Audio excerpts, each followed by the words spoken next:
इसी के नाम पर मनुस्मृति से क्यों इतनी नफरत है? देश में जो कुछ भी हो रहा है वो सही नहीं हो रहा, बंटवारे की राजनीति है, ये देश के लिए अच्छी बात नहीं है। तो देखिए बड़ी संख्या में लोग लगातार रोकने का प्रयास भी किया जा रहा है, पर ये भीड़ जो है वो कहीं ना कहीं हद से बेकाबू होते हुए नजर आ रही है। ब्राह्मण ब्रह्मा के मुख से पैदा हुआ है, क्षत्रिय भुजाओं से पैदा हुए हैं, बनिया जो हैं वो पेट से पैदा हुए हैं, शूद्र हैं जिनको आज ओबीसी कहते हैं वो पैर से पैदा हुए हैं। तरह से जो जाति के नाम पे भेदभाव हो रहा है उसको रोकने के लिए रेगुलेशन है। ब्राह्मणों के खिलाफ अत्याचार और जातिगत भेदभाव बढ़ गया है तो लाइए कानून। कानून ही नहीं है ब्राह्मणों के लिए, कोई केसेस ही नहीं अवेलेबल हैं। विष्णु तिवारी ब्राह्मण थे यार। ऐसे गिने चुने केसेस के आधार पर क्या कानून बनते हैं? किसी व्यक्ति की अगर 22 साल जिंदगी जेल के अंदर बीतती है और आप कहते हैं गिने चुने केसेस, और जो हमारा अधिकार है वो हम लेके रहेंगे, चाहे जिन लोग को ये भ्रम है कि उनके बाहुबल की वजह से स्टे लगाया है तो गलतफहमी है। दुरुपयोग नहीं होता क्या इन तरीके के कानूनों का दुरुपयोग? होता है क्या? फांसी पे लटकाने का बात है? तो आप कहना चाहते हैं कि अगर रेप पे अधिनियम बना है तो अगर उसको थोड़ा मोड़ा दुरुपयोग हो रहा है तो आप कहना चाहते हैं कानून बनना ही चाहिए मतलब?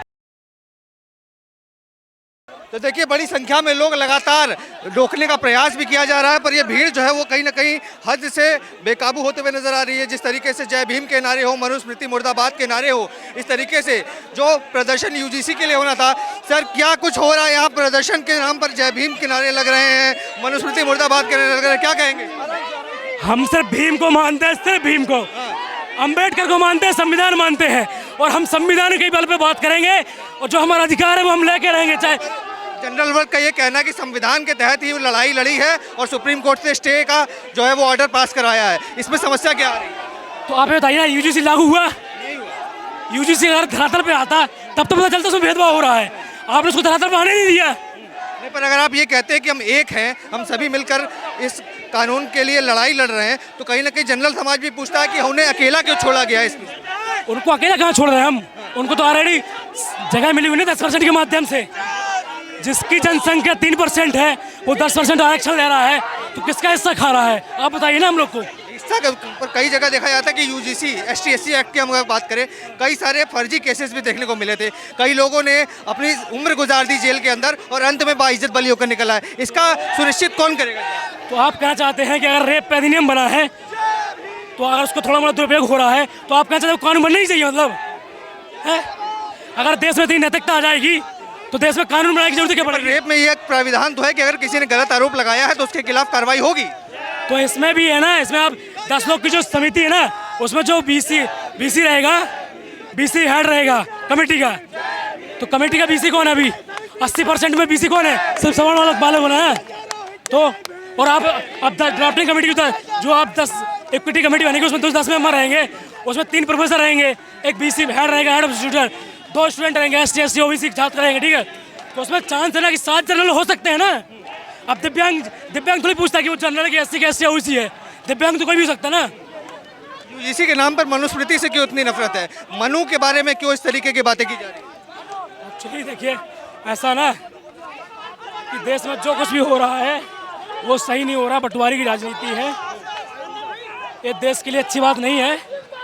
अभी आप देख रहे हैं क्या क्या हो रहा है इस देश में, क्या क्या होने वाला है, देखते चलिए। अभी मुझे लग रहा है कि जो कुछ है, जो हमारी हिस्सेदारी हमको बस वो चाहिए उस होगा, हमको उससे कोई मतलब नहीं है। जिन लोग को ये भ्रम है कि उनके बाहुबल की वजह से स्टे लगाया है तो गलतफहमी है।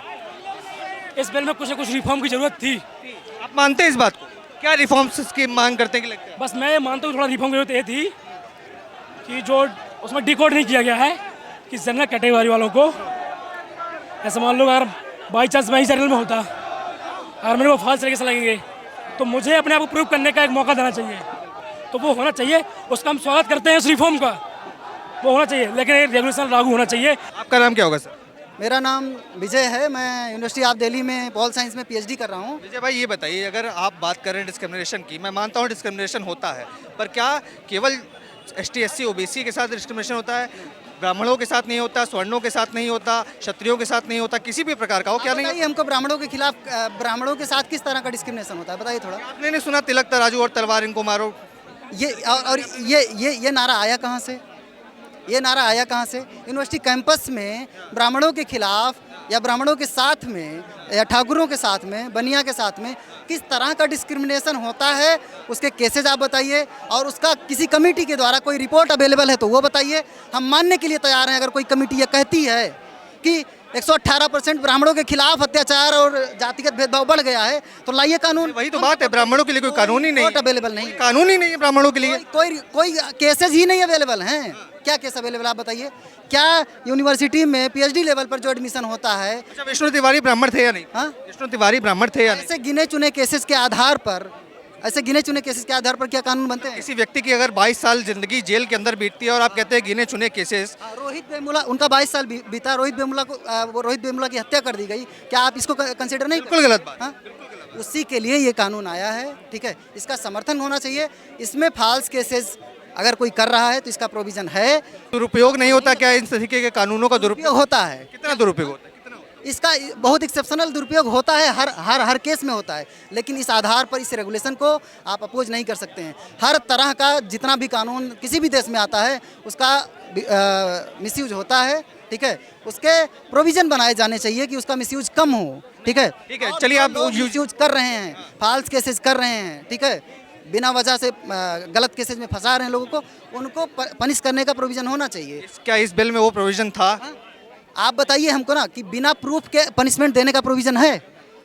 बिना प्रूफ के प्रोविजन पर क्या अगर वो गिल्टी फाउंड नहीं होता है तो क्या जिसने कंप्लेन की थी उसके खिलाफ कोई कार्रवाई करने का? पनिशमेंट में क्या है? पनिशमेंट में क्या है? पनिशमेंट में क्या है इसमें? हाँ, क्या फांसी पे लटकाने का बात है? फांसी पे लटकाने की बात है? फांसी पे तो नहीं लटकाने की बात है ना। तो 24 घंटे के अंदर ये कहा गया है कि कमेटी बनेगी और वो प्रूफ कलेक्ट करने की कोशिश करेगी। जब प्रूफ मिलेगा तब पनिशमेंट दिया जाएगा, ठीक है। यूजीसी का प्रोटेस्ट कर रहे हैं, मैं एक चीज पूछना चाहता हूँ, स्मृति में क्या ऐसा है जो इससे डिवीजन की? स्मृति में शूद्रों और अछूतों को बाई बर्थ ब्राह्मणों से नीचा बताया गया, ठीक है। ब्राह्मणों को क्षत्रियों, एग्जाम्पल बता सकते हैं इसके बारे में? कहाँ लिखा, कहाँ पढ़ा? मनुस्मृति में लिखा है। क्या लिखा है? मनुस्मृति में लिखा है कि ब्राह्मण ब्रह्मा के मुख से पैदा हुआ है, ठीक है, क्षत्रिय भुजाओं से पैदा हुए हैं, बनिया जो हैं वो पेट से पैदा हुए हैं, और जो शूद्र हैं जिनको आज ओबीसी कहते हैं वो पैर से पैदा हुए हैं, और अछूतों को उनसे भी नीचे बताया गया है। ये जो हायरार्की है, इंसान बराबर होते हैं, आप मानते हैं कि नहीं मानते हैं? हाँ, कोई ग्रंथ अगर जातिगत भेदभाव कर रहा है कि कोई जन्म से ऊंचा है कोई नीचा है, या महिलाओं को बोला गया है कि महिला बचपन में पिता के अधीन रहनी चाहिए, युवावस्था में पति के अधीन रहनी चाहिए, वृद्धावस्था में उसी मनुस्मृति में तो ये भी लिखा है यत्र नार्यस्ते पूज्यते रमन्ते तत्र देवता, उसी मनुस्मृति में लिखा है यत्र नार्यस्ते पूज्यन्ते रमन्ते तत्र देवता, उसी मनुस्मृति में लिखा है। पूजा हो रही है इस देश में? क्या नहीं हो रही है? नहीं हो रही है। आप इस डूसू कैंपस में पढ़ते हैं, क्या आपके साथ जो महिलाएं पढ़ती हैं क्या उनको आप सम्मान नहीं करते? क्या उनकी करते हैं, और जो लोग नहीं कर रहे थे वो भी कर रहे हैं। इसका वजह मनुस्मृति नहीं है, आप समझिए, इसका वजह भारत का संविधान है। भारत का संविधान जब लागू हुआ उसमें, ठीक है, ऐसे प्रोविजन रखे गए कि अगर जातिगत आधार पर या लिंग के आधार पर भेदभाव होता है तो उनको पनिश किया जाएगा। मनुस्मृति में ऐसा कोई प्रोविजन नहीं है, ठीक है, इसीलिए वहाँ पर मनुस्मृति मुर्दाबाद के नारे लग रहे हैं, वहाँ लिखा गया है। चलिए और लोगों से बातचीत करेंगे, देखेंगे।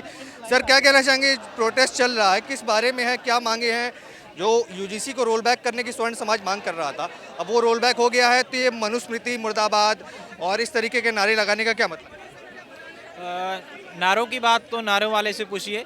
मामला ये है कि भाई ये यूजीसी के रेगुलेशन आए हैं, ये किसी की तरह से जो जाति के नाम पे भेदभाव हो रहा है उसको रोकने के लिए रेगुलेशन है, और संविधान की दिशा में ये रेगुलेशन आए हैं। इसको अच्छे से लागू किया जाना चाहिए, और सरकार ने ही इसको लाया था, और सरकार के लाए हुए रेगुलेशन को अच्छे से लागू करवाने की ही सरकार से मांग है। तो ये बहुत स्पष्ट मांग है। मुझे नहीं लगता है कि किसी के खिलाफ है या किसी को इससे डरना चाहिए। डरना सिर्फ उन्हीं लोगों को चाहिए जिनके मन में जातिवाद है, जिसको किसी के साथ भेदभाव करना है, जिसको किसी पे अत्याचार करना है, जिनको लगता है कि किसी पे अत्याचार करना, किसी के साथ भेदभाव करना उसका अधिकार है। क्या लगता है कि जो स्वर्ण समाज बोल रहा था कि हमारे साथ अगर ये यूजीसी आता है तो कहीं ना कहीं हमारे साथ भेदभाव होगा, डर का माहौल जो है वो जनरल कास्ट के अंदर आएगा, इस तरीके से फेक केसेस की बात करते हुए, तो क्या लगता है कि वाकई में उनकी जो मांगे थे वो जायज़ नहीं थी? कोई डर का माहौल नहीं है। मैं जनरल कैटेगरी से आता हूँ, मेरे मन में कोई डर का माहौल नहीं है। मेरे साथ बहुत से लोग हैं जिनके मन में कोई डर का माहौल नहीं है।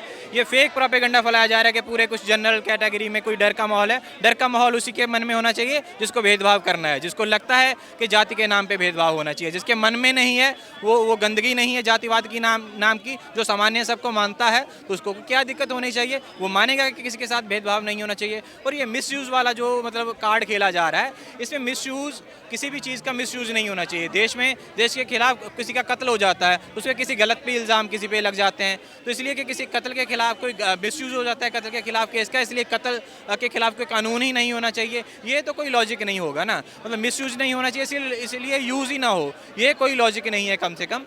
और इसलिए इस बात की स्पष्टता होनी चाहिए कि जातिवाद है, इसलिए इसके खिलाफ कानून है और इसकी ज़रूरत भी है, और ये होना चाहिए, और किसी को इस बात से नहीं डरना चाहिए, मुझे लगता है।